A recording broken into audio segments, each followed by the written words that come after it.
They set her up to fail, but Caroline Levitt's clapback left the host and his panel completely speechless. The studio hummed with quiet tension. Cameras rolled. The city skyline glowed through the glass windows behind the set. But inside, all eyes were locked on the stage. At the center sat Grayson Holt, a name that commanded attention in liberal media. He'd built his career on razor-sharp monologues, viral takedowns, and sarcastic confidence that made his audience cheer and his opponents squirm. Tonight, he was ready for another takedown. Across from him sat Caroline Levitt, a young conservative who looked completely out of place. At least that's what everyone assumed. The panelists flanking Grayson exchanged knowing smirks, waiting for the spectacle to begin. Grayson leaned back, crossing one leg over the other, fingers tapping like a drummer counting in the first beat.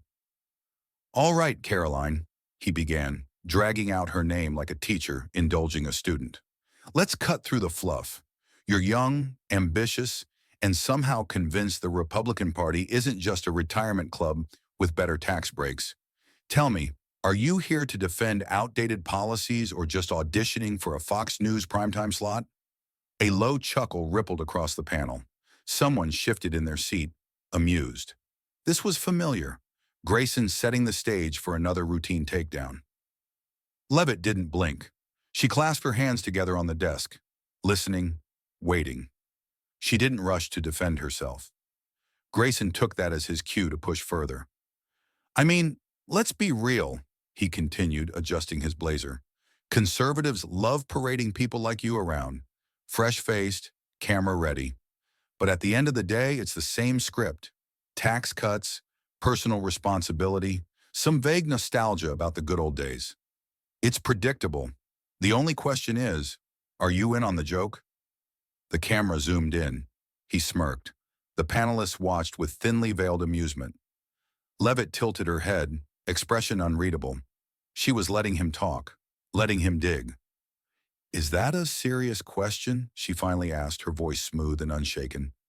Grayson shrugged, spreading his hands. "Oh, I'm sorry. Did I hit a nerve?" Another chuckle from the panel. The setup was complete. Grayson was comfortable, believing everything was going as planned. But something shifted in Levitt's expression, a flicker of something dangerous. Not anger, not nervousness, certainty. She leaned forward, eyes locked on his. She was about to make this his worst on-air moment yet, and he didn't know it. Grayson sensed opportunity. He'd been here before, young conservatives trying to hold their own, only to crumble under his sarcasm and experience. He leaned in, pushing harder.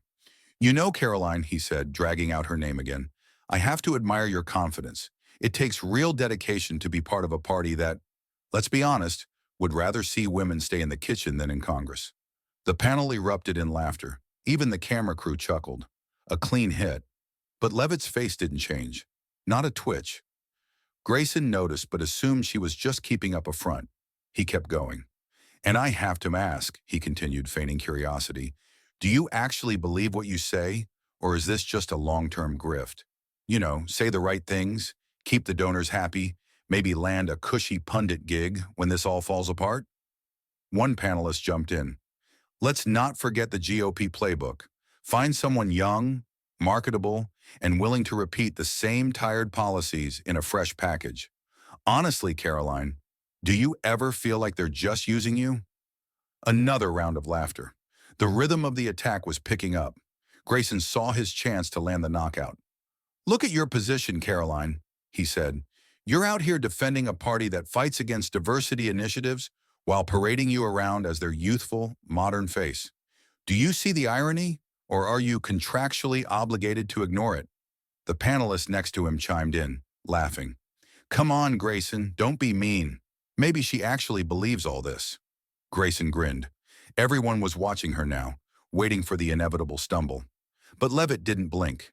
Instead, she shifted slightly, straightened her posture, and let the laughter die out on its own. 2 full seconds of silence, the energy shifted. The moment was hers. Then she exhaled, tilted her head, and spoke. "Are you finished?" Grayson blinked. Subtle, but the power had just shifted. "Oh, Caroline, don't get all dramatic. It's just—" "No, really," she cut in, her tone unsettlingly calm. "Are you finished?" Because I want to make sure you get all your little rehearsed jabs out before I respond. The room tightened. Grayson's smirk faltered for a fraction of a second. The panelists shifted. The camera crew adjusted their angles instinctively. They hadn't expected this. Levitt tilted her head, not smiling, not frowning, just watching. See, Grayson, this is what you do. You set people up with smug little sound bites, get your panel to laugh, and expect your guest to stumble. Usually it works. But here's the problem. You didn't do your homework on me. Grayson let out a dry laugh. Oh, believe me, Caroline. No, you didn't, she interrupted, voice steady. Because if you had, you'd know I don't fold. And I certainly don't let people like you define me. The room went dead silent. Grayson sat up straighter. For the first time, he wasn't in control. You call me a token, a puppet. You act like I have no agency, no original thoughts, just here to regurgitate talking points. But here's the irony. You're the one sticking to a script. You came in with the same tired attacks, the same predictable insults, because that's all you know how to do. Mock, dismiss, belittle. That's your entire playbook. And yet, I'm the one who's supposed to lack originality? A sharp pause. Grayson had no immediate response. Levitt didn't give him room to breathe. You sit there and act like you care about women having a voice.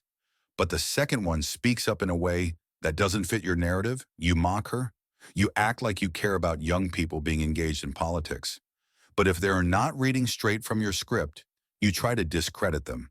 You talk about progress, but the second someone challenges you, you fall right back into the same condescending routine.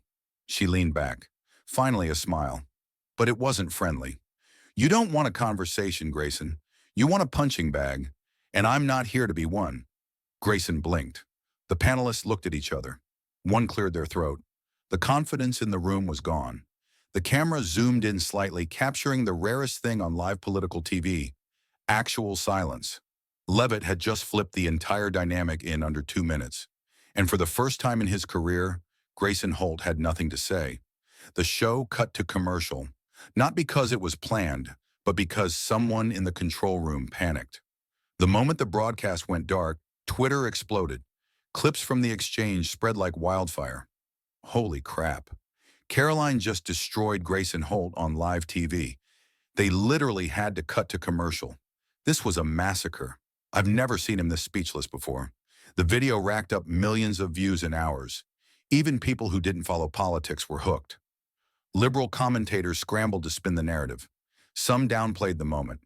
Others said she was just being overly dramatic. But it didn't work.